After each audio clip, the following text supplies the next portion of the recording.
একবেলার জন্য আসলে কোথাও যাওয়াটা খুব কষ্টের ব্যাপার। যাওয়ার আগে বাসায় সবকিছু গোছগাছ করে রেখে যাও, আবার কিছুক্ষণ থেকে আসার একটা তাড়া থাকে, আবার বাসায় এসে রাতে রান্না বাড়া সবকিছু মিলিয়ে আসলে অনেক কষ্ট হয়ে যায়। সবকিছু শেষ করার পরে দেখা যায় হাতে পায়ে একদম শক্তি পাই না, পুরো শরীরটা দুর্বল হয়ে আসে। সেই জন্যই মন চায় না কোথাও যেতে একটা বেলার জন্য, কিন্তু তারপরেও আজকে যেতে হবে, কিছুই করার নেই, খুব প্রয়োজনীয় একটা কাজ আছে। প্রতিদিনের চাইতে আজকে একটু সকাল সকাল ঘুম থেকে উঠা হয়েছে। এমনি তো ফজরের নামাজ পড়ে শোয়ার পরে ঘুম আসতেছিল না, তাছাড়া গতকালকে তো ভেবে রাখছিলাম আজকে কোথাও একটা যেতে হবে, এই জন্য একটু উঠে গেলাম। ভাবলাম সকালে নাস্তা বানাতে হবে, আবার নাস্তা খাওয়া শেষ করে রুমের সবকিছু গোছগাছ করে রেখে তারপর ছেলেকে নিয়ে যেতে হবে, আবার তো বিকেলে বাসায় আসতে হবে, এই জন্য একটু তাড়াতাড়ি উঠলাম। তো এখানে আটাটা সেদ্ধ করে আমি মেখে নিচ্ছি, আজকে পরোটা বানাবো না রুটি বানাবো, এই জন্য ছোট ছোট করে প্যারা করে নিচ্ছিলাম। সময় পরোটা একটা না খেতে ভালো লাগে না, তাছাড়া মাঝে মধ্যে দেখা যায় খেতে খেতে জিম্মাত লেগে যায়, তখন আর পরোটাটা খেতে ইচ্ছা করে না, এই জন্য মাঝে মধ্যে একটু রুটি খেলেও ভালো লাগে, এই জন্য আজকে রুটি বানানো। আমি তেমন একটা সুন্দর করে রুটি বানাতে পারি না, আর আপনাদের ভাইয়া রুটি বানালে বলবে একটু পাতলা পাতলা করে বানাবা, আর পাতলা রুটি তো আমি আরো ভালো করে বেলতে পারি না। দেখেন রুটির কি অবস্থা। তারপরে যাই হোক তাড়াহুড়াও করতেছিলাম, এই জন্য যেরকম হয়েছে সেরকমই পেটে গেলেই ঠিক হয়ে যাবে। তো এখন রুটিগুলো আমি সব বানিয়ে ভেজে নিচ্ছিলাম। সবগুলো রুটি ভাজবো না, মাত্র 4টা রুটি ভেজে আর বাকিগুলো ফ্রিজে রেখে দিব। তো নাস্তা বানানোর পরে ওদের বাবা ছেলেকে খেতে দিয়ে আমি চলে গেছিলাম গোসল করার জন্য। অলরেডি 11:15টার মতো বেজে গেছে। গোসলটা শেষ করে আমি এখানে নাস্তাটা করে নিচ্ছিলাম, ছেলেকে গোসল করাইনি, ওরে ওই বাসায় যেই হচ্ছে গোসল করিয়ে দিব। দুপুরবেলা আজকে তো সকালবেলা ঠান্ডা ঠান্ডা লাগতেছিল। আজকে পরোটা বানাইনি, ছেলের বাবা তাও খাইছে, কিন্তু আমার ছেলে মাত্র একটা রুটির থেকে 2বার একটু একটু করে ছিঁড়ে মুখে দিছে, এরপর আর মুখে নেয়নি। সে পরোটা না হলে খেতেই চায় না। ছেলের বাবাকে তো তাও ধমক দিয়ে খাওয়ানো যায়, কিন্তু ছেলেকে ধমক দিলে তো কান্নাকাটি করে একবার একাকার করে ফেলে। কি আর করার, ওকে ওই বাসায় যে কিছু একটা খাইয়ে দেবো। তো খাওয়া দাওয়া শেষ করে থালাবাটি ছিল ওইগুলো ধুয়ে পরিষ্কার করে আমি বোরখাটা পরে রেডি হয়ে এখন ছেলেকেও রেডি করিয়ে তারপরে হচ্ছে জুতাটা পরিয়ে দিচ্ছিলাম। বিছানাটা গুছিয়ে রুমটা পরিষ্কার করে রেখে যেতে পারিনি, এমনি তো 11টা বেজে গেছে। তার মধ্যে আবার আপনাদের ভাইয়া বাসায়, ও কিছুক্ষণের মধ্যে দোকানে চলে যাবে। তো ভাবতেছি যেভাবে আছে এইভাবে থাক, আমরা তো বিকেলবেলা চলে আসবো, এসে নয়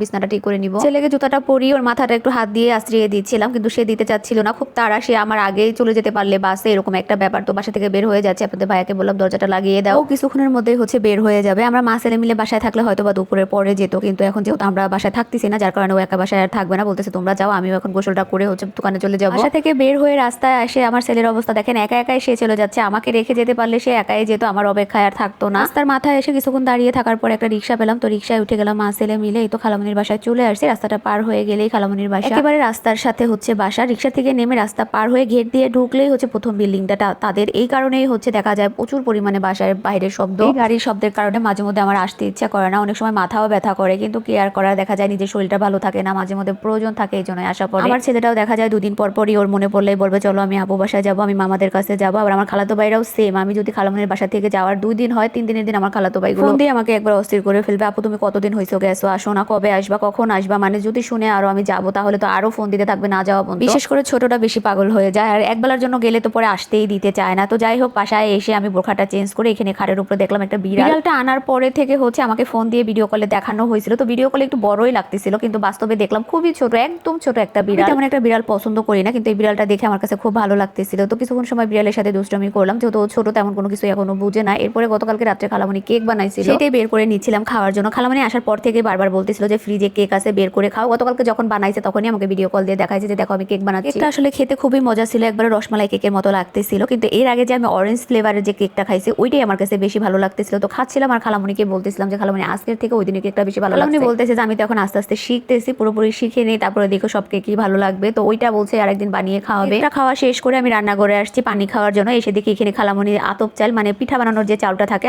আতপ চাল, ওটা ভিজিয়ে রাখছে, আর হচ্ছে কিছু পোলাও চাল ভিজিয়ে রাখছে, হয়তো বা কিছু একটা বানাবে। আমার খালামণি আসলে হাত পা গুটিয়ে বসে থাকতে পারে না, সে একটা না একটা কোনো কিছু করবে, সেটা খাওয়ার জিনিস হোক বা ব্যবহার করার জিনিস হোক, টুকটাক করে এটা সেটা সে বানাতেই থাকবে। তেমন কিন্তু নিজে খায় না, দেখা যায় আমি যে খাই কিংবা আমি না গেলে আমাকে ফোন দিয়ে নিয়ে খাওয়াবে। আমার খালাতো ভাইরা খায়, আবার হ্যাঁ ভাসুরের ছেলেপেলেরা আছে ওরা সবাইকে নিয়েই খায়, নিজে তেমন একটা না খেলে কি হবে, কিন্তু এগুলো বানাতে সে অনেক পছন্দ করে। তো যাই হোক আমি এরপরে টিপি রুমে এসে ফেসবুকে কিভাবে ভিডিও আপলোড করে সেগুলোই দেখতেছিলাম আমি আর আমার বড় খালাতো ভাই। এগুলো দেখেই বা কি হবে, আমার মাথায় তো এগুলো কিছুই ঢুকবে না, মাথা মোটা মানুষ, কিন্তু আমার খালাতো ভাই আগে মনোযোগ সহকারে দেখে সবকিছু ওর মাথায় ঢোকাচ্ছিল। মতেই দুপুর 2টার মতো বেজে গেছে। তো আমি জোহরের নামাজটা পড়ে ছেলেকে ভাতটা খাইয়ে তারপর ওই প্লেটের ভিতরে আমি আমার জন্য ভাত নিয়ে নিচ্ছিলাম। আজকে কয়েকটা দিন যাবত হচ্ছে আমার পালং শাক দিয়ে মাছের তরকারি খেতে ইচ্ছা করছিল, কিন্তু আমাদের এখানে সবচাইতে যে বড় বাজারটা, ওই বাজারেও আমি 2 দিন যেয়ে ঘুরে আসছি। আবার আমার এলাকার ভিতরে যে দোকানগুলো আছে বা ভ্যানে করে শাকগুলো নিয়ে আসে, তাদের কাছেও আমি অনেক খোঁজাখুঁজি করছি। অনেকেই তো আমাকে বলছে যে এখনো পালং শাকটা উঠেনি, আর কদিন পরে উঠবে, কিন্তু দেখেন আমার মনে মনে খেতে ইচ্ছে করছে, সেটা খালামুনির বাসায় যে ঠিকই পাইছি। এরকম অনেক কিছুই আছে আমার খেতে ইচ্ছা করে, আমি আনতেও যাই বাজারে কিনে আনার জন্য, কিন্তু পাইনি। পরবর্তীতে দেখা যায় খালামুনির বাসায় যে ওই জিনিসটা খাওয়া হয়েছে। তো যাই হোক, আজকে দুপুরের জন্য খালামুনি রান্না করছিল পাঁচমিশালি মাছ দিয়ে, দুন্দুল আলু দিয়ে একটা ঝোল তরকারি, আর হচ্ছে পালং শাক আলু দিয়ে কই মাছ দিয়ে একটা তরকারি। তো যাই হোক, খাওয়া দাওয়া শেষ করে আমি দুপুরে ঘুমিয়ে গেছিলাম। ঘুম থেকে উঠে আসরের নামাজ পড়ে রুম থেকে বের হয়ে দেখি খালামুনি এখানে পিঠা বানানোর প্রিপারেশন নিচ্ছে। এগুলো হচ্ছে খেজুরের গুড়, গত বছরের অল্প পরিমাণে খেজুরের গুড় ছিল সেইগুলো, আর বাকি মিষ্টি হওয়ার জন্য আর কি চিনি মিলিয়ে তারপরে হচ্ছে পিঠা বানাবে। সেই প্রিপারেশন গুলাই এখানে খালামুনি নিচ্ছিল আর আমি দেখতেছিলাম। এখানে চালের গুঁড়িটাও হচ্ছে পানি দিয়ে গুলিয়ে নিছে। এখন মিঠাই আর চিনি একত্র করে জাল করে তারপরে যেটার সাথে যতটুকু লাগবে অতটুকু দিয়ে হচ্ছে মিলিয়ে নিবে। এর মধ্যে এখানে খিসাও রান্না করতেছিল। খিসাবটা পিঠা বানালে আসলে কি দেখা যায় ওর ভিতরে পোলাও চাল দিয়ে যে খিসাটা রান্না করে দেয় না, ওইটাই সবচেয়ে বেশি মজা লাগে। তো ওইখানে অনেকটা গরম লাগতেছিল রান্না করে, তাই আমি চলে আসছি। আর এদিকে আমার ছেলের অবস্থা দেখেন, সে সবগুলো সোফার ফর্মগুলো উঠিয়ে একটা সোফার মধ্যে নিয়ে ঘর বানিয়ে খেলতেছে। সে এই বাসায় আসলে এইরকমই করবে যতক্ষণ সময় থাকবে। আমার বাসার ড্রয়িং রুমটা একদম ফাঁকা, এক সেট সোফা কিনতে চাইছিলাম কিন্তু আমার ছেলের জন্য কিনবো না, ও বুঝে না যেগুলো সাজিয়ে রাখতে হয়। তো এর ভিতরে খালামুনির পিঠা বানানো শুরু করে দিছে, আমাদের ডাকতেছিল যে বানাচ্ছি তোমরা নিয়ে নিয়ে খাও। আমি আমার খালাতো ভাই আমাদের প্রয়োজন অনুযায়ী পিঠাগুলো নিয়ে ড্রয়িং রুমে বসে টিভি দেখতেছিলাম আর খাচ্ছিলাম। আর খালামুনি তো গরমের ভিতরে দাঁড়িয়ে দাঁড়িয়ে আমাদের জন্য পিঠা বানিয়ে দিচ্ছিল। আসলে কি জানেন,